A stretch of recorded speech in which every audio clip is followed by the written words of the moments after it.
साथियोों, मैंने आपके साथ बात की employees provident fund and miscellaneous provisions act, जिसमें 3 स्कीमें प्रमुख हैं। सबसे पहली है एम्प्लॉय प्रोविडेंट फंड स्कीम 1952। दूसरी स्कीम जिसकी मैं आपके साथ चर्चा कर चुका हूं, एम्प्लॉय पेंशन स्कीम 1995। आज हम बात करेंगे employ deposit link insurance scheme 1976। इस स्कीम की प्रमुख विशेषताएं क्या हैं? बहुत सारे लोगों को यह पता नहीं है। उसके 2 कारण हैं। पहला कारण है कि एक तो इसका कंट्रीब्यूशन एम्प्लॉय से जाता नहीं, तो उसको पता नहीं होता।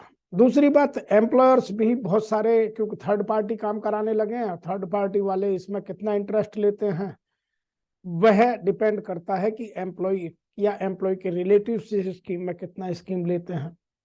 इसीलिए इस स्कीम को जानने के लिए आपको अपने आप में अपनी अवेयरनेस को बढ़ाना आवश्यक है। आइए बात करते हैं।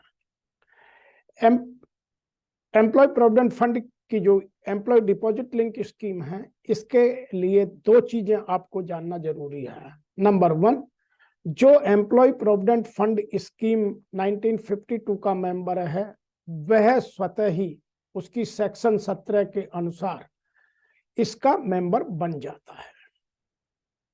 नंबर 2, इसका कंट्रीब्यूशन जो बहुत नॉमिनल कंट्रीब्यूशन है वह एम्प्लॉयर जमा करता है, और वो भी 15,000 तक। तो इसमें 2 चीजें बहुत जरूरी हैं जानने की कि इसका एक तो कंट्रीब्यूशन जो एम्प्लॉयर देता है वो है 0.5% और मैक्सिमम 75 रुपए पर मंथ पर एम्प्लॉय, क्योंकि इसकी मैक्सिमम वेज की जो सीलिंग लिमिट है वह 15,000 रुपए है। जब कल बढ़ेगी तो बात अलग होगी, आज वर्तमान में 15,000 रुपए पर मंथ मैक्सिमम है। दूसरी हम बात करते हैं कि एम्प्लॉय डिपॉजिट लिंक स्कीम की जो कैपिंग है वो अभी भी 6 लाख रुपए है, और यह स्कीम जो नई है जिसको 7 लाख रुपए बढ़ाकर कर दिया गया है, वह 28/4/21 से ईपीएफओ ने नया अपना सर्कुलर जारी कर इसकी बेनिफिट को 7 लाख रुपए कर दिया है। तो वर्तमान में यह बेनिफिट 7 लाख रुपए है। स्कीम में अलग था, लेकिन नोटिफाई करके इसको 7 लाख कर दिया गया है। अब इसके मेन फीचर्स हमें जानने होंगे। नंबर 1, जब आदमी रिटायर होता है तो इसमें उसको कुछ नहीं मिलता, यह केवल डेथ पर मिलता है। इसीलिए इसका नाम ही employ deposit link insurance scheme है, और यह बढ़ाकर अब 7 लाख है। नंबर 2, यह स्कीम मैंडेटरी है। ऐसा नहीं है कि आप प्रोविडेंट फंड के मेंबर बन गए और इसके मेंबर नहीं बनेंगे, ऑटोमेटिकली बन जाते हैं।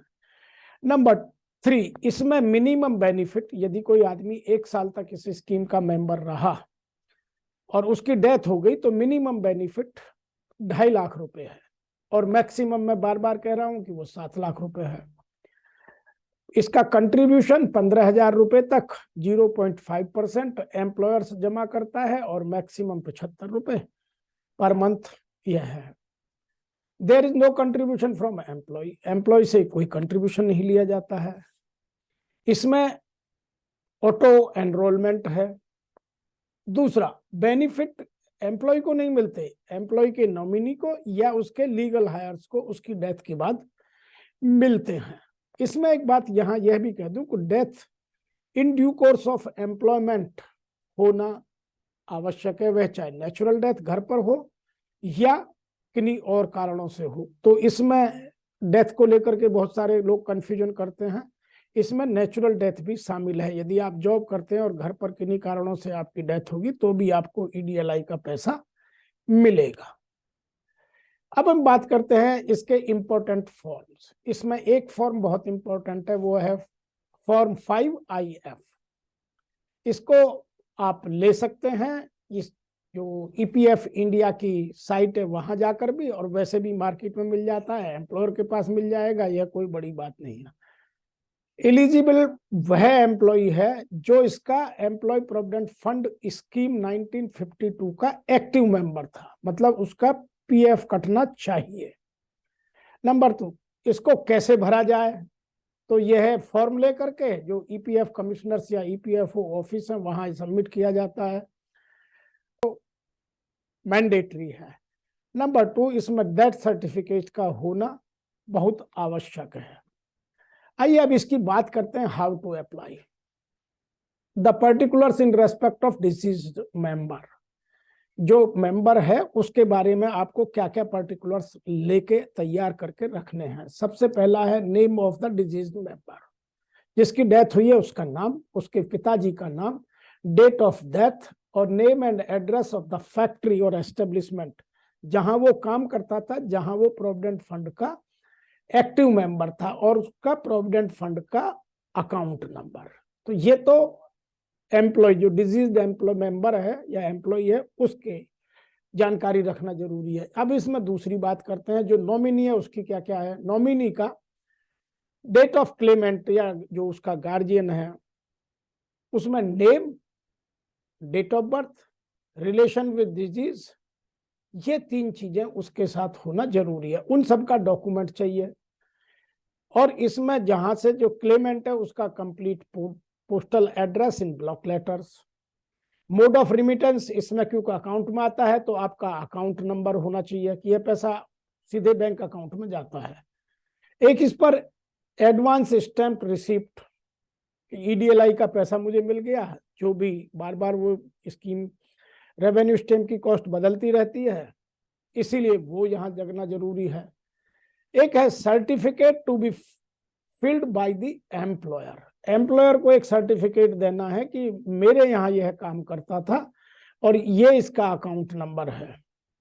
और if withdrawal register for the use of commissioners office. यहाँ एक बात और याद रखिएगा कि जो भी इस फॉर्म को भरे, जो उसका लीगल हायर या नॉमिनी है, वह अपना मोबाइल नंबर जरूर भरे ताकि वह इसके बेनिफिट को देखता रहे कि मैं प्रोसेस में कहां पहुंच गया हूं, बार बार उसको उसके मैसेजेस आते रहें। अब इसमें फॉर्म IF जो है, इसकी कुछ जानकारी मैं आपको दे दूं। Number 1, member of the family, nominee इसको भरता है या जो लीगल हायर्स हैं। इनकेस नो नॉमिनेशन तो इसे फैमिली मेंबर्स भर सकते हैं, लेकिन फैमिली मेंबर्स में कौन कौन नहीं आएंगे वो है, समझ लीजिए। ना तो मेजर सन आएगा, ना मैरिड डॉटर आएंगी, ना उनके हस्बैंड आएंगे। तो ये यहाँ बात बहुत समझने की है, क्योंकि अक्सर झगड़ा इन्हीं बातों को लेकर होता है।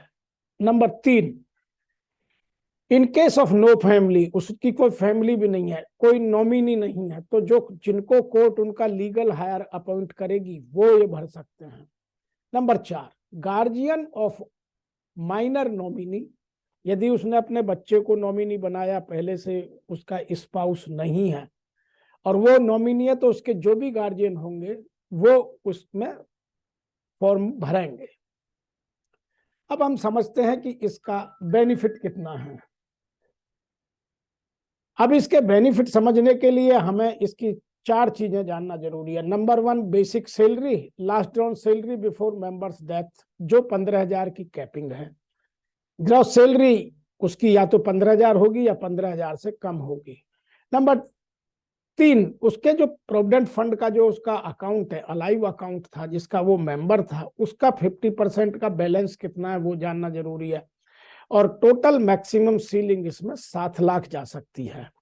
तो इसका जो क्लेम है उसको समझने के लिए ये समझना पड़ेगा 30 इंटू बेसिक सैलरी।